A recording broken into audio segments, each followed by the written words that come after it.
NASA और एक perfect astronaut. इस हद तक ईश्वर हो जाना मतलब बिल्कुल नए तरह के इंसान बना लेना। स्पेस की गहराइयों से एक संदेश। ये सिग्नल साफ तौर पर आर्टिफिशियल है और ये बार बार आ रहे हैं। और अमेरिकी जासूस, रहस्यमयी एलियन यान और रूसी सैनिकों का पत्थर बन जाना। अगर कुछ नहीं था तो CIA वहां पर क्या करने गई थी?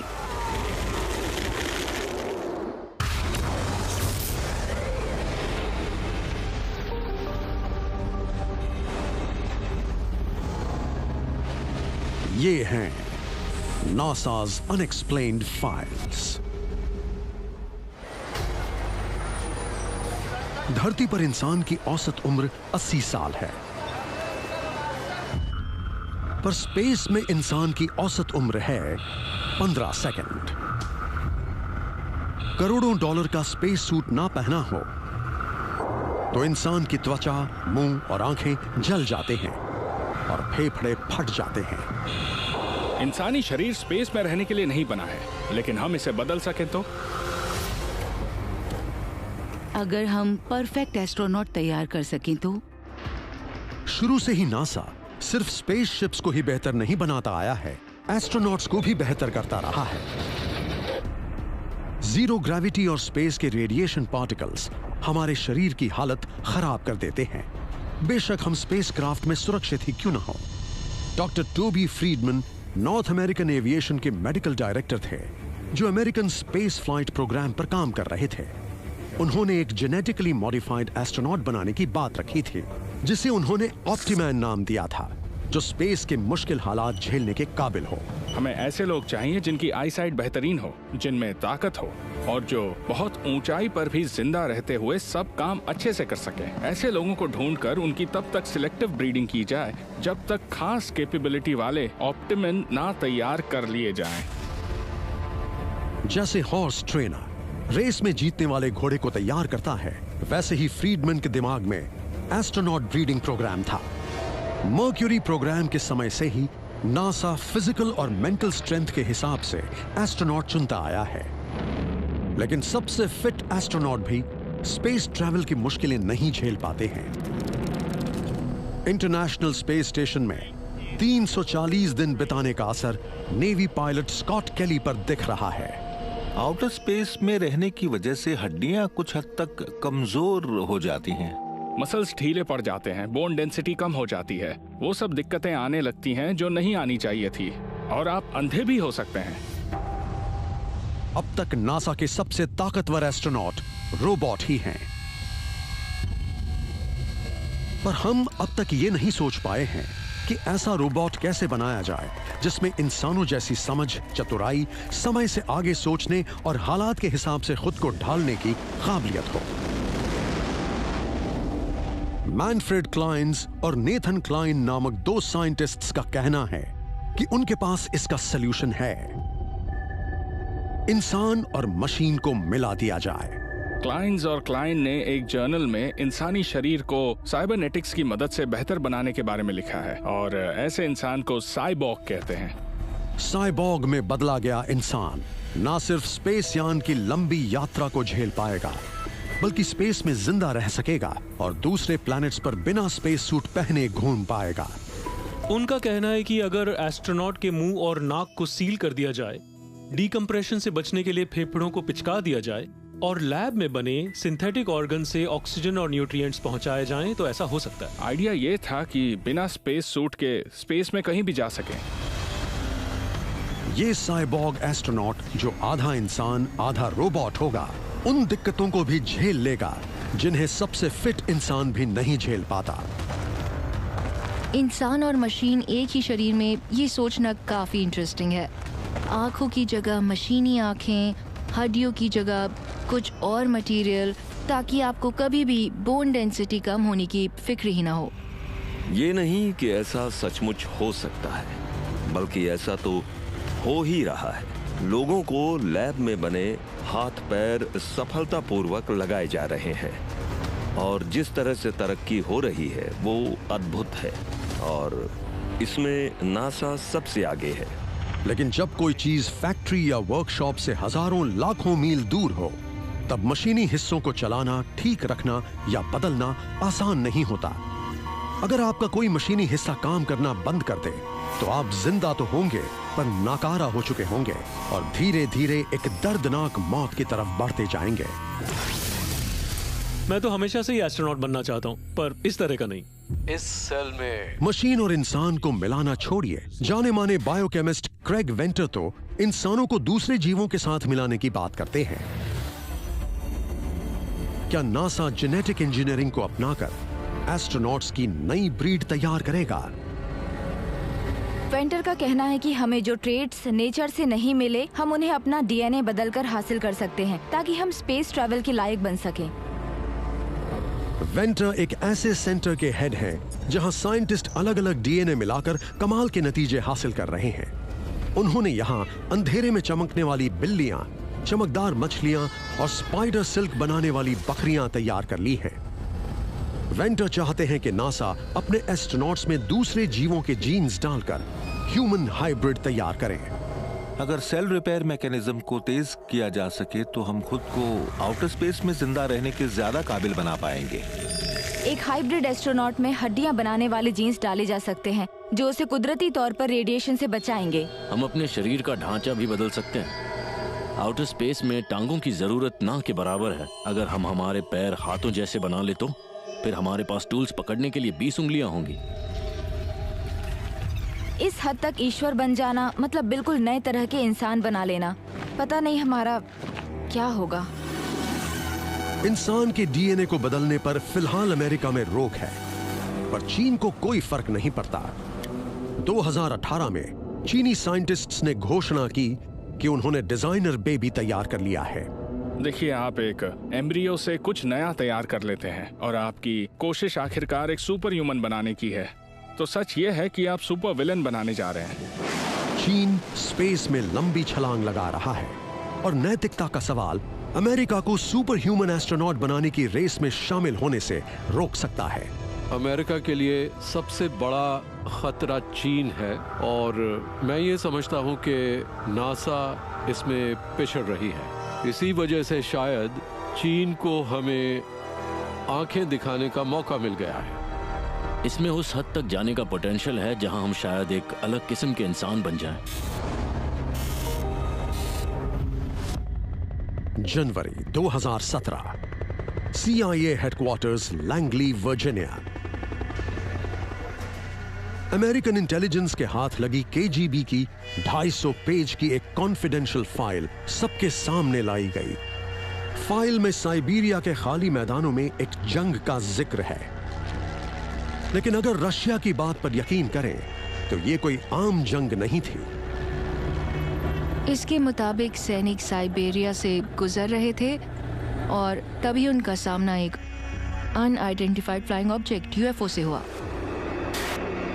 ऐसा बताया गया है कि सैनिकों ने आकाश में मिसाइल दागकर इसे जमीन पर गिरा दिया और फिर UFO के मलबे से बाहर आए कुछ एलियंस। वो आपस में जुड़ गए और एक चमकदार गोला बन गया। गोला बड़ा होता चला गया और तेज रोशनी के साथ वो फट गया और उस धमाके से एक ही पल में 23 सैनिक पत्थर बन गए। एलियंस ने उन्हें पत्थर में बदल दिया।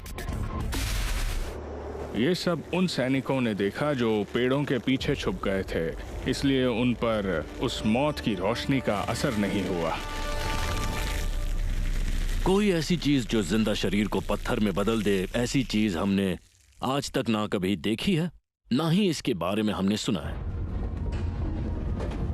एक बेहद सीक्रेट रिपोर्ट के मुताबिक पत्थर बने सैनिकों और UFO के मलबे को मॉस्को के बाहर बनी एक सीक्रेट लैब में लाया गया।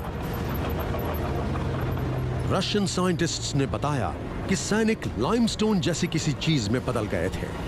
अगर ये सच है तो क्या रशिया के पास दूसरी दुनिया के हथियारों की टेक्नोलॉजी है? एक बार वो मलबा हाथ लगने के बाद रूस ने उन हथियारों की तकनीक समझ ली होगी। पर कुछ एनालिस्ट इस बात को अलग नजरिए से देखते हैं। ऐसा हो ही नहीं सकता कि रूसियों को किसी एलियन तकनीक या मटेरियल का पता चल गया हो। क्या पता KGB अपने ही सैनिकों पर किसी नए तरह के हथियार की टेस्टिंग कर रहा हो और उसे छुपाने के लिए ये कहानी बना ली हो। KGB की ये आदत है, वो चीजें छुपाते हैं या आधी बात ही बताते हैं या फिर कहानी को बढ़ा चढ़ाकर बदल कर सुना देते हैं ताकि बाकी की दुनिया को हमेशा के लिए अंधेरे में रखा जाए। KGB चाहे कुछ भी कहे, लेकिन CIA ऐसे अनोखे और डरावने हथियार की रिपोर्ट को अनदेखा नहीं कर सकता। वो किस तरह के हथियार तैयार कर रहे हैं और असल में वो चाहते क्या हैं? पत्थर बना देने वाले हथियार की सबसे डरावनी बात यह है कि हम नहीं जानते ये कैसे होता है। अगर हम खुद से ये सवाल पूछें कि कैसे हम एक इंसान को पत्थर में बदल सकते हैं, इसके लिए हमें पीछे देखना होगा कि आखिर पत्थर बनाने की नेचुरल प्रोसेस क्या है। फॉसिलाइजेशन के प्रोसेस के बारे में सब जानते हैं। इसमें ऑर्गेनिक मैटर पत्थर में बदलता है, लेकिन इसे हथियार के तौर पर इस्तेमाल करना मुश्किल है क्योंकि ये हद से ज्यादा धीमी प्रक्रिया है। हमने देखा कि ये नेचुरल प्रोसेस करोड़ों साल का वक्त लेता है। ये कोई तेज प्रोसेस नहीं है, पर रूसी रिपोर्ट में ऐसा लिखा है कि वो सैनिक तुरंत पत्थर बन गए। क्या ऐसी कोई चीज हो सकती है जो पत्थर बनने की प्रोसेस को तेज कर सके, जिससे पत्थर बनने में करोड़ों सालों की जगह बस कुछ महीने या 1 साल ही लगे? इसका सुराग इंग्लैंड के रोलिंग हिल्स की एक रहस्यमयी जगह पर हो सकता है, जिस पर कहा जाता है शैतान का श्राप है।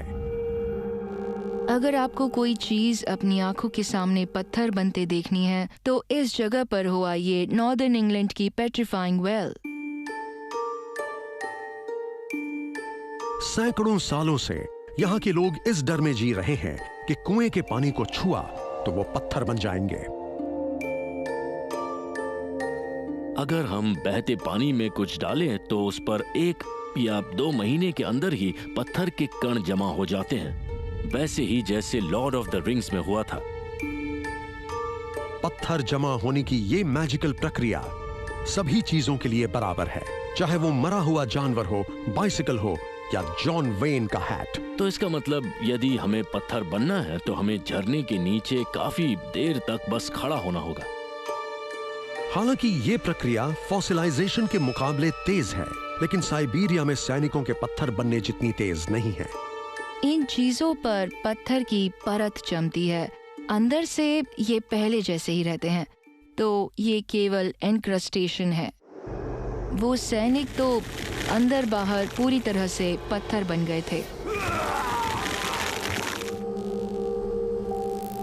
वॉशिंगटन के साइंटिस्ट्स पत्थर बनने की अनोखी प्रक्रिया में कुछ ऐसा नया कर पाए हैं कि हर सवाल का जवाब मिल जाएगा। साइंटिस्ट ने लकड़ी के एक टुकड़े को 2 दिन तक एसिड में डुबाए रखा, फिर अगले 2 दिन उसे सिलिका सॉल्यूशन में डुबो कर रखा, फिर उसे 1400 डिग्री सेल्सियस पर गर्म किया और कमाल हो गया। लकड़ी जलती नहीं है, बल्कि एसिड और सिलिकॉन से रिएक्ट करके बेहद सख्त सिरेमिक सिलिकॉन कार्बाइड में बदल जाती है। पूरी प्रक्रिया को 5 दिन लगते हैं, फॉसिलाइजेशन प्रोसेस के मुकाबले कई लाख गुना तेजी से। ये फिर भी उतनी तेज नहीं है जिससे सैनिकों के पत्थर बनने की घटना को पूरी तरह से समझा पाए। क्या ये प्रोसेस और तेज की जा सकती है ताकि सब कुछ सिर्फ कुछ ही सेकंड्स में हो जाए? लेकिन सिरेमिक सिलिकॉन कार्बाइड रिपोर्ट में बताए गए लाइमस्टोन जैसा बिल्कुल नहीं है। जापान में 2019 में हुई एक खोज बताती है कि यह कोई खास बायोलॉजिकल वेपन हो सकता है। एक गर्म पानी के कुंड में एक नया वायरस मिला है, अकैंथमीबा कास्टेलानी। इसका निकनेम है मेडुसा वायरस, क्योंकि ये ग्रीक मिथोलॉजी के उस शैतान जैसा है जिसके बाल सांपों से बने हैं और जिसकी नजर जानलेवा है। जिसने भी उस शैतान के चेहरे और सांपों को देखा वो खुद पत्थर बन गया। उस शैतान की ही तरह जब मेडुसा वायरस अपने शिकार के कांटेक्ट में आता है तो उसे पत्थर जैसे खोल में बंद कर देता है और हमें वहाँ उस जिंदा क्रीचर का एक स्टोन इमेज नजर आता है। जापान में मिला मेडुसा वायरस सिर्फ अमीबा पर ही असर डालता है, पर हो सकता है कोई एडवांस टेक्निक ऐसे किसी वायरस से हथियार बना ले और इसे एम्पलीफाई करके इंसानों को पत्थर बना सके, जैसा उस रिपोर्ट में लिखा है। जो हमने मिथकों और कथाओं में सुना है, ये उसकी याद दिलाता है। हमारी टेक्निक के हिसाब से इंसान को तुरंत पत्थर बना सके ऐसी कोई भी चीज मौजूद नहीं है। लेकिन सोचिए, अगर ऐसा किया जा सकता है तो ये जरूर कोई ऐसा प्रोसेस है जिसके बारे में हम नहीं जानते। एनालिस्ट्स केजीबी की अब सामने आ चुकी उस रिपोर्ट का सच जानने की कोशिश में हैं, जिसमें एलियंस एक रहस्यमयी हथियार से रशियन सैनिकों को पत्थर बना देते हैं। क्या असल बात यह है कि रूसी इंटेलिजेंस सर्विस केजीबी, जिसे अब एफएसबी कहते हैं, गलत इंफॉर्मेशन फैलाने में लगी है? बिल्कुल सही है, और ये ऐसा ही है। हो सकता है कि वो कुछ नई और अलग तरह की टेक्नोलॉजी पर एक्सपेरिमेंट कर रहे हों और उसे हथियार बनाने की फिराक में हों। रिपोर्ट में जिस तेज चमक का जिक्र है, वो दुनिया के सबसे जानलेवा हथियारों से हुए धमाके की तरफ इशारा करती है। ऐसे हथियार जिसे रशिया साइबेरिया जैसी रिमोट जगहों पर टेस्ट करता है। हो सकता है कुछ ऐसा था जो कंट्रोल से बाहर हो गया। इससे निकली तेज गर्मी ने सैनिकों के शरीर के पानी को सुखा दिया और वो पत्थर बन गए। कोई न्यूक्लियर एक्सप्लोजन अगर आप उसके करीब हैं तो आपको एक पल में राख कर देगा। कुछ लोग मानते हैं कि साइबेरिया में जो भी हुआ वो न्यूक्लियर एक्सीडेंट था। इतिहास बताता है कि ऐसा पहली बार नहीं हुआ है। ऐसी रिपोर्ट्स हैं कि रिमोट इलाकों में न्यूक्लियर टेस्ट के दौरान सैनिकों की मौत हो गई थी, जहां ये सब देखने वाला कोई नहीं था। न्यूक्लियर टेस्ट के दौरान हजारों सैनिक रेडिएशन के हद में आ जाते हैं। 20 साल तक जेम्स ओबर्ग ने रशियन मिलिट्री टेक्नोलॉजी की बहानेबाजी को कवर किया है। उनके मुताबिक क्रेमलिन अक्सर एलियंस की कहानियां बना देता है। मेरी स्टडीज बताती हैं कि 60 के दशक में रूस में यूएफओ दिखने की कहानियां सीधे सीधे रूसी हथियारों की टेस्टिंग का नतीजा थी। मार्च 1967, यूक्रेन से लेकर कॉकेसस तक हजारों सोवियत नागरिकों ने आकाश में आधे चांद के आकार की अजीबोगरीब रोशनियां देखी। ऐसी घटनाएं 1968 के बसंत तक चलती रहीं और सोवियत संघ के अखबारों में और टेलीविजन पर रिपोर्ट हुई। पर असलियत में सोवियत संघ आकाश से जमीन पर मार करने वाला एक इल्लीगल न्यूक्लियर सिस्टम टेस्ट कर रहा था। ये हथियार अमेरिका पर अचानक हमले के लिए टेस्ट किए जा रहे थे। कुछ टेस्ट देर शाम को किए गए जब आकाश में अंधेरा था। रॉकेट के पंख आग से चमक रहे थे। लोगों ने जब आकाश में चमकते हुए घेरे देखे तो उन्हें लगा कि वो फ्लाइंग सॉसर्स थीं। इनमें से कुछ को तो हम आज भी इंटरनेट पर देख सकते हैं, जिन्हें रशियन एकेडमी ऑफ साइंस असली बताती है। पर कुछ ऐसा है जो हजम नहीं होता। अगर दूसरी दुनिया के विमान में एलियंस होने की केजीबी की रिपोर्ट लोगों को अंधेरे में रखने के लिए थी, तो इसे छुपाकर क्यों रखा गया? इन एलियंस और रूसी सैनिकों के पत्थर बनने की बातें एक टॉप सीक्रेट रिपोर्ट में थीं। इसे सिर्फ कवर अप कहकर डिसमिस नहीं किया जा सकता। रशियन मीडिया ने कभी कुछ नहीं बताया। ऐसी रिपोर्ट को सरकारी लेवल पर दबा कर रखा गया। रशिया आज भी बातें छुपाता है। साइबेरिया के बर्फीले मैदानों में जो हुआ वो सच शायद कभी बाहर ना आ पाए। हो सकता है कि रशिया, जो आज भी एक सुपर पावर है, उसके पास इंसानों को पत्थर बनाने वाले हथियार हो, जिन्हें या तो उसके साइंटिस्ट्स ने बनाया हो या जो किसी तरह उसके हाथ लग गए हो। कुछ अलग ही तरह के युद्ध देखने को मिल सकते हैं।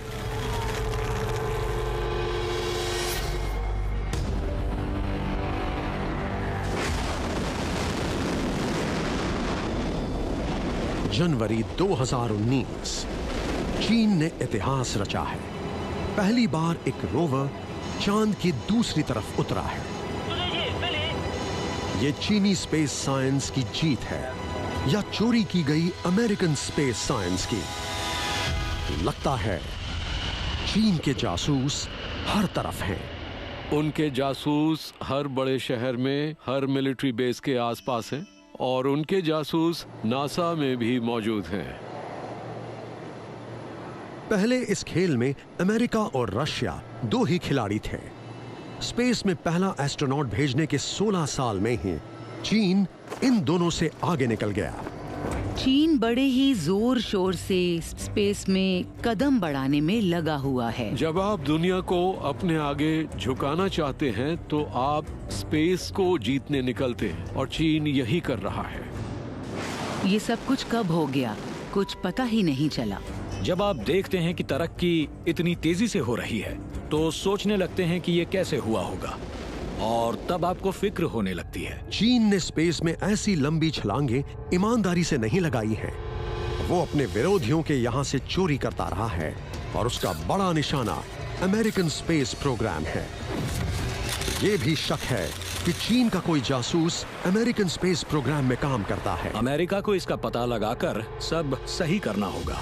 FBI सुरागों की तलाश शुरू करता है, और सस्पेक्ट्स की भी। वे चीन में पैदा हुए एक अमेरिकी डंग फैंग चंग को पकड़ती है, जिसने अपना नाम ग्रेग रख लिया है। वो नासा के सबसे बड़े कॉन्ट्रैक्टर के लिए काम करता है। वो पहले रॉकवेल और फिर बोइंग के लिए स्ट्रक्चरल इंजीनियर था। और ये दोनों कंपनियां क्या करती हैं? ये स्पेस शटल्स बनाती और मेंटेन करती हैं। चंग हादसे का शिकार हुए स्पेस शटल कोलंबिया के क्रू कैबिन के डिजाइन और उसकी मेन बॉडी की टेस्टिंग में शामिल था। काम बड़ा था, पर इसके इतने पैसे नहीं मिलते कि कोई करोड़पति बन जाए। लेकिन चंग के पास बहुत पैसा था। उसकी महीने की सैलरी $5000 थी, पर उसने कई बिजनेस में पैसा लगा रखा था। कई जमीनें भी थीं और कैश पेमेंट से बनाया हुआ एक घर भी। इतना कुछ इतनी सैलरी में नहीं हो सकता। FBI ने चंग पर नजर रखी। चंग घर से निकलता है और उसके पास कुछ डिप्लोमेटिक फोल्डर्स हैं। करीब 640 किलोमीटर दूर कार चलाकर वो सैन फ्रांसिस्को पहुंचता है, जहां वो चाइनीज कॉन्सुलेट में जाता है। एक स्ट्रक्चरल इंजीनियर का ऐसा करना काफी अजीब है। उन डिप्लोमेटिक फोल्डर्स में डंग फैंग चंग क्या ले गया है? रात के अंधेरे में FBI उसके डस्टबिन को खंगालती है।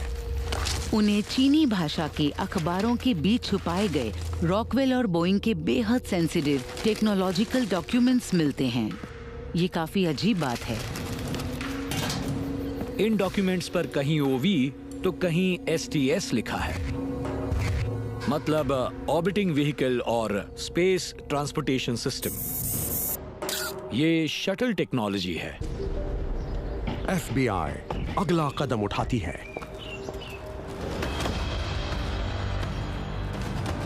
वो चंग को घेरते हैं, पर वो चीन को स्पेस सीक्रेट्स बेचने की बात से साफ इनकार कर देता है।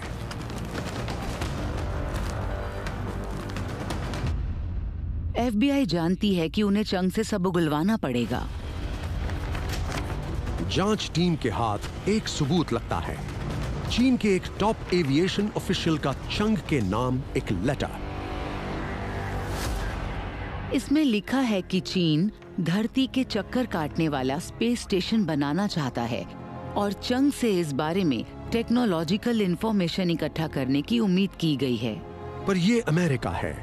यहाँ कानून पक्का सबूत मांगता है कि चंग ने सूचनाएं सचमुच आगे दी हैं। और यहाँ ना एम्बेसीज पर छापा मार सकते हैं, ना ही डिप्लोमेटिक कागज खोल कर देख सकते हैं। उस लेटर में चंग से सीक्रेट चुराने को कहा गया है, पर FBI को सबूत चाहिए कि उसने ऐसा क्या वाकई किया।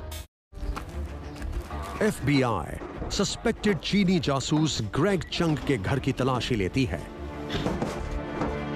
घर में कोई सबूत नहीं छोड़ा गया है, और वहां स्पेस साइंस से जुड़ा कोई टेक्निकल डॉक्यूमेंट नहीं है।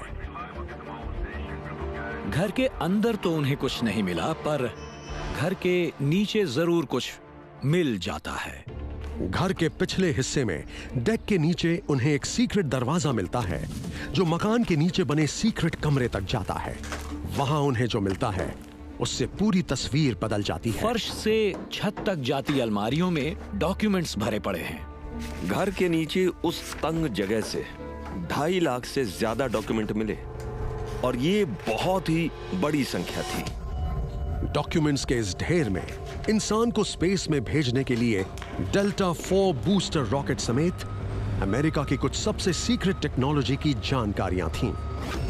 सितारों को छूने की कोशिश में जुटे चीन के लिए इतना काफी था।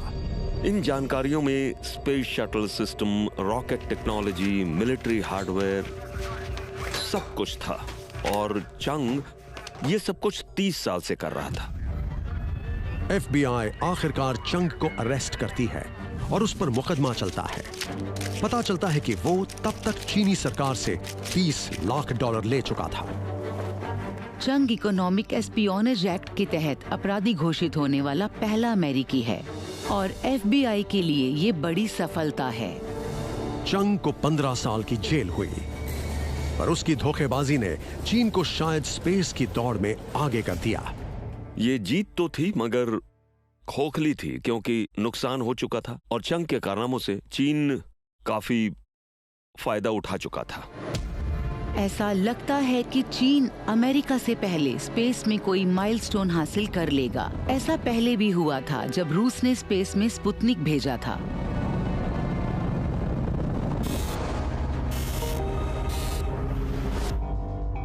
अगस्त 2017, tech billionaire Yuri Milner space में एलियन सिग्नल तलाशने के लिए $10 करोड़ खर्च कर देते हैं। उन्हें सफलता अब जाकर मिली है। उनके ब्रेक थ्रू लिसन प्रोजेक्ट ने ओरिगा स्टार सिस्टम से आए 15 अजीब सिग्नल पकड़े हैं। ये यूनिवर्स में बाहर की तरफ फैल रही रेडियो एनर्जी की लहरों जैसे हैं, ठीक जैसे पत्थर मारने पर पानी में लहरें पैदा होती हैं। ये सिग्नल साफ तौर पर आर्टिफिशियल है और ये बार बार आ रहे हैं। दूसरी दुनिया से हमें इसी तरह के सिग्नल आने की उम्मीद थी। अब साइंटिस्ट्स के सामने चुनौती बहुत बड़ी है। अगर ये सिग्नल कोई मैसेज है तो इसका मतलब क्या है और इस एलियन कोड को आखिर कैसे समझा जा सकता है? साइंस फिक्शन में तो ये आसान लगता है। डरने की जरूरत नहीं, हम मंगल से हैं।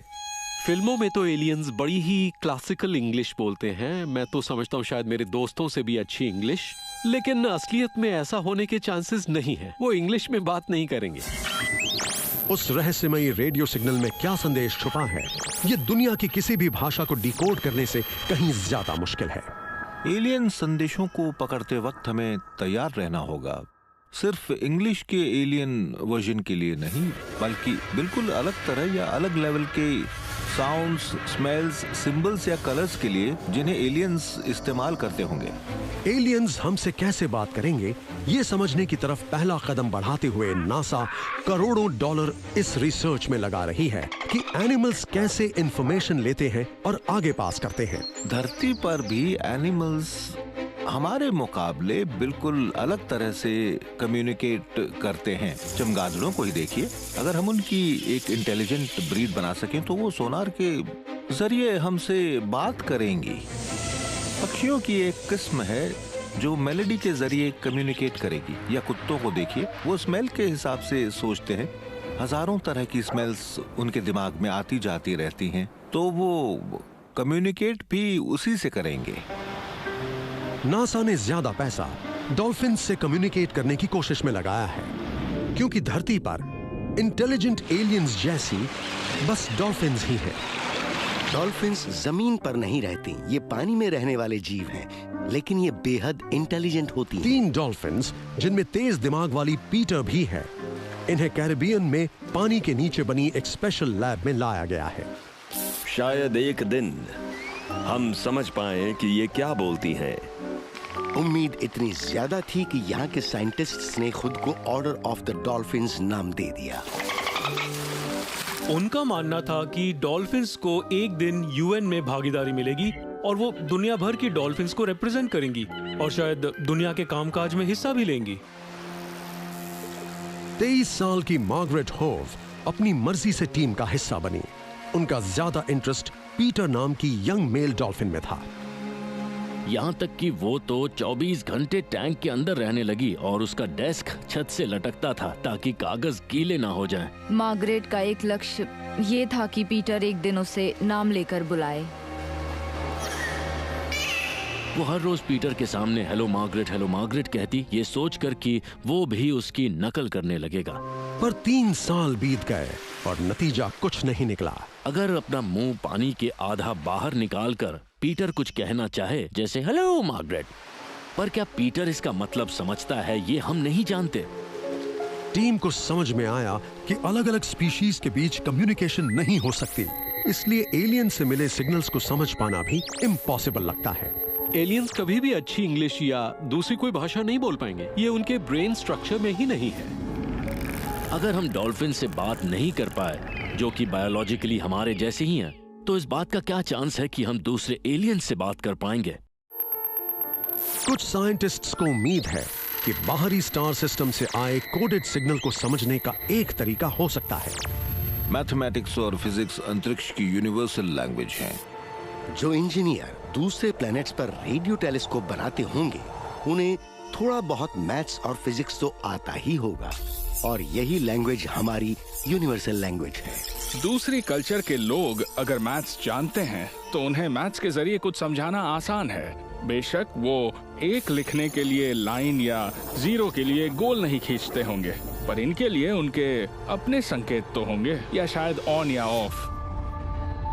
कुछ साइंटिस्ट्स ओरिगा से आए सिग्नल डिकोड करने में लगे हैं, मगर कुछ लोग उन्हें ऐसा करने से रोक रहे हैं।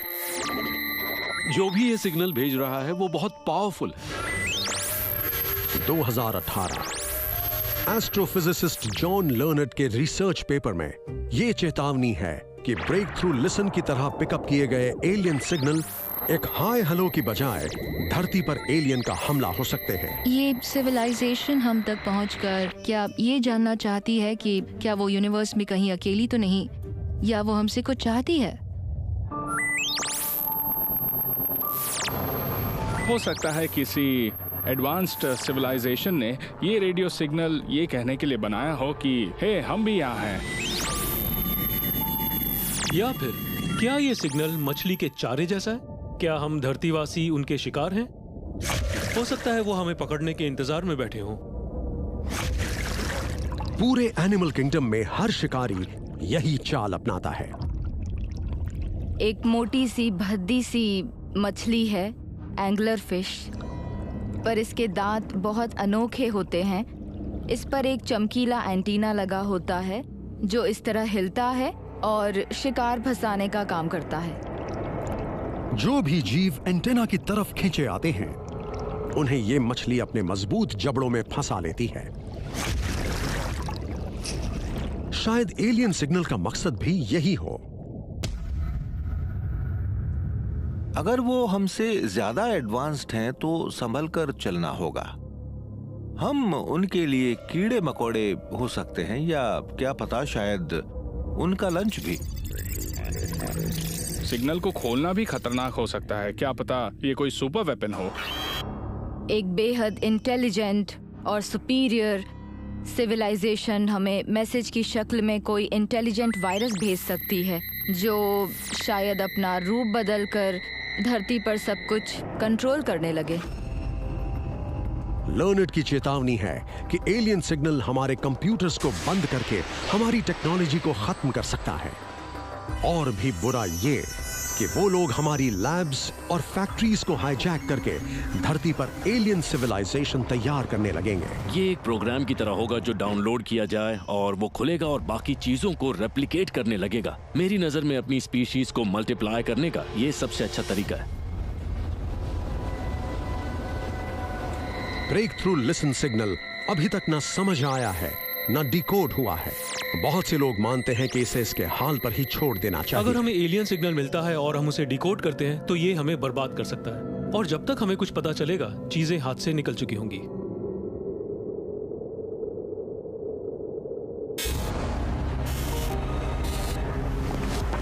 एक घोड़ा गाड़ी में लेफ्टिनेंट कर्नल विर्जिल गस ग्रिसम का शव कब्रिस्तान जा रहा है। वो उन 3 एस्ट्रोनॉट्स में से एक हैं जो केप कैनेडी में अचानक लगी आग में मारे गए। अमेरिका का हर इंसान सदमे और दुख में है। नासा में ऐसा हादसा पहले नहीं हुआ है। 1967 में इसके 3 सीनियर एस्ट्रोनॉट दर्दनाक ढंग से मारे गए, लेकिन जिन हालात में वो हादसा हुआ वो 50 साल बाद भी बहस का मुद्दा है। 27 जनवरी 1967, केप कैनेडी, फ्लोरिडा, नासा का नया Apollo 1 command module Saturn 1B rocket पर लगा है और स्पेस में जाने के लिए तैयार है। अपोलो 1 उस वक्त का सबसे कॉम्प्लिकेटेड स्पेस इक्विपमेंट था। वो अपने वक्त से कहीं ज्यादा आगे था। इस स्पेस फ्लाइट से ये साबित हो जाता है कि 3 लोगों की जगह वाला वो नया और बड़ा स्पेसक्राफ्ट चांद तक जाने के लायक था। ये स्पेस फ्लाइट अब तक का सबसे इम्पोर्टेंट मिशन है। इस बेहद अहम मिशन के लिए नासा अपना सबसे खास क्रू चुनता है। कमांड पायलट गस ग्रिसम, सीनियर पायलट एड वाइट और पायलट रॉजर चैफे। नासा चाहता था कि इस पहले अपोलो मिशन का कंट्रोल उसके बेहतरीन एस्ट्रोनॉट के हाथ होना चाहिए। लेकिन कमांडर गस ग्रिसम के मन में कुछ डाउट्स हैं।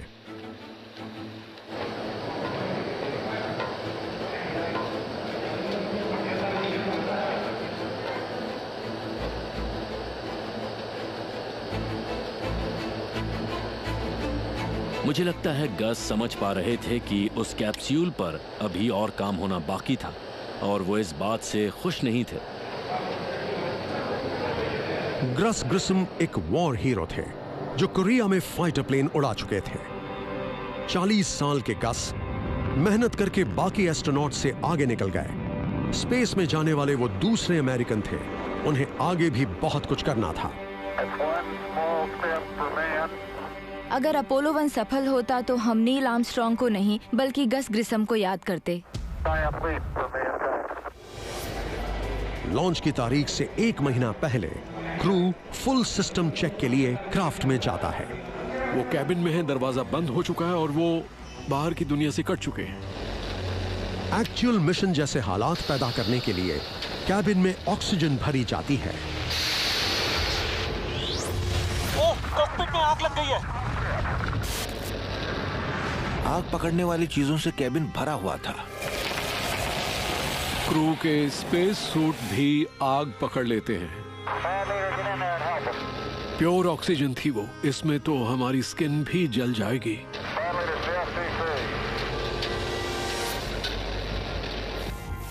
इससे पहले कि फायर फाइटर वहां पहुंचे, तीनों एस्ट्रोनॉट धुएं से भरे कैबिन का दरवाजा खोलने की जी तोड़ कोशिश कर रहे हैं, लेकिन दरवाजा नहीं खुल पाता। कुछ ही सेकंड में कैबिन के अंदर इतना प्रेशर हो गया कि इस प्रेशर के अगेंस्ट दरवाजा खोला ही नहीं जा सकता था। वजनदार हथौड़ा मारते तो भी नहीं। जब तक इमरजेंसी दरवाजे को खोला जाता, तीनों एस्ट्रोनॉट जलकर राख हो चुके थे। सोचिए लॉन्च पैड पर मौजूद लोगों को ये जली हुई बॉडीज बाहर लाना कैसा लगा होगा। किसी भी इंसान के लिए ये जिंदगी का शायद सबसे ट्रॉमेटिक एक्सपीरियंस होगा। जनवरी 1967, नासा ने पहले कभी किसी मिशन पर अपना एस्ट्रोनॉट नहीं खोया है और अचानक एक दर्दनाक हादसे में ये एक साथ अपने 3 बेहतरीन लोग खो देता है। कुछ लोगों के मन में यह आता है कि सोवियत संघ ने अमेरिकन स्पेस प्रोग्राम को अपना निशाना बनाया है। नासा की अगले 2 साल में चांद पर कदम रखने की योजना है, इसलिए सोवियत संघ का नासा पर प्रेशर बढ़ रहा है, जिसके लिए वो कुछ भी कर सकते हैं।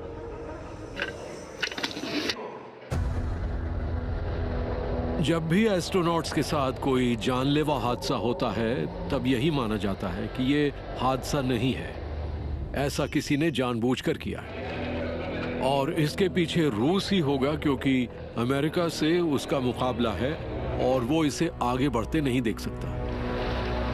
लॉन्च के वक्त केप कैनावरल के नजदीक ही एक रूसी जहाज था जो हमें सुन रहा था, देख भी रहा था कि हम क्या कर रहे हैं।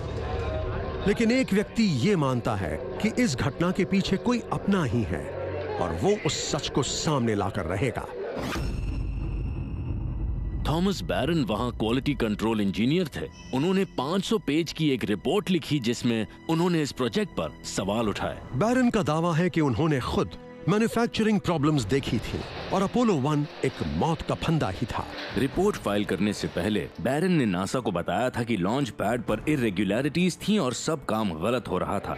बैरन के मुताबिक इसके बाद उन्हें चुप करवाने का घटिया काम शुरू हो गया। बैरन बताते हैं कि काले कपड़े पहने एक आदमी ने उन्हें बहुत परेशान किया। वॉशिंगटन में बोरमन, मैकडेविड, स्लेटन, स्कीरा और शेफर्ड नाम के 5 एस्ट्रोनॉट अपोलो हादसे पर कांग्रेशनल सब कमेटी की सुनवाई अटेंड करते हैं। चुप करवाने की कोशिशों के बावजूद बैरन ने हादसे की जांच कर रही कमेटी के सामने गवाही दी। वो बताते हैं कि स्पेस क्राफ्ट का डिजाइन और जिस तरह से इसकी जांच चल रही थी वो सीधे सीधे हादसे को इनविटेशन देना ही था। इस बारे में हुई कई स्टडीज में पता चला कि बैरन के ज्यादातर दावे सच थे, पर उनकी रिपोर्ट में सिर्फ टेक्निकल दिक्कतों पर बात नहीं थी। उन्होंने मॉरल ग्राउंड्स और कुछ खास एम्प्लॉयज के तौर तरीकों पर भी सवाल उठाए थे। एक बड़ी पॉसिबिलिटी हमेशा रहती है कि कोई नाराज एम्प्लॉय सब गड़बड़ कर दे। मुझे नहीं पता कि रिपोर्ट में सब चीजों के बारे में बैरन ने जो सवाल उठाए वो 100% सही थे या नहीं, पर वो इतने सही जरूर थे कि हम उन पर गौर करें और सबके जवाब तलाश करें। ऑफिशियल रिस्पांस में रिपोर्ट को खारिज कर दिया गया। जवाब होता है हाँ, लेकिन हम काम कर रहे थे और सब कुछ ठीक करने में जुटे थे। सच सामने रखने के बदले में बैरन को नौकरी से निकाल दिया गया। मैं कहूंगा उसका मुंह बंद कर दिया गया।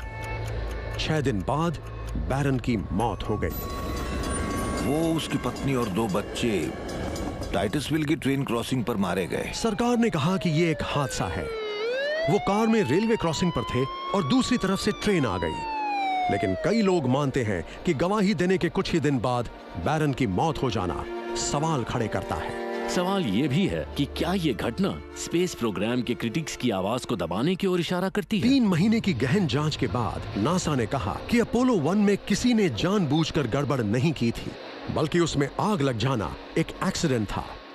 ये साफ साफ कभी नहीं बताया गया कि आखिर कैप्सूल में आग कहां से और कैसे लगी। कमेटी में शामिल रहे एक्सपर्ट रिपोर्ट फाइल करने में बैरन की जिद की तारीफ करते हैं, पर सच को दबाने की साजिश वाली बात नहीं मानते। सैबोटाज की बात कभी जांच के लायक मानी ही नहीं गई, कभी भी नहीं। बैरन की मौत हादसा हो सकती है और नहीं भी। सच जो भी हो, नासा के इंजीनियर्स ने चैलेंज स्वीकार करते हुए 3 एस्ट्रोनॉट्स के मिशन को लॉन्च पैड पर उनके मारे जाने के 2 साल बाद तब पूरा किया जब अपोलो 11 चांद पर उतरा।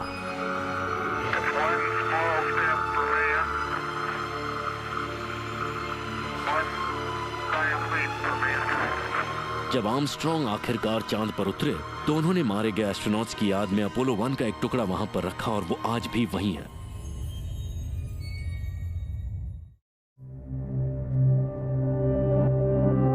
और प्राचीन वस्तुओं के बारे में आकर्षक वीडियो मिलेंगे। आप यहाँ पर लेटेस्ट साइंटिफिक खोजों और सिद्धांतों के बारे में भी जानेंगे और ये कैसे हमारी वास्तविकता की समझ को चुनौती देते हैं। अगर आप विज्ञान और रहस्यों में रुचि रखते हैं तो ये चैनल आपके लिए है। तो देर न करें, लाइक, शेयर और सब्सक्राइब करें साइंस डॉक्यूमेंट्स मिस्ट्रीज को और हमारे साथ इस अद्भुत खोज और साहसिक यात्रा में शामिल हों।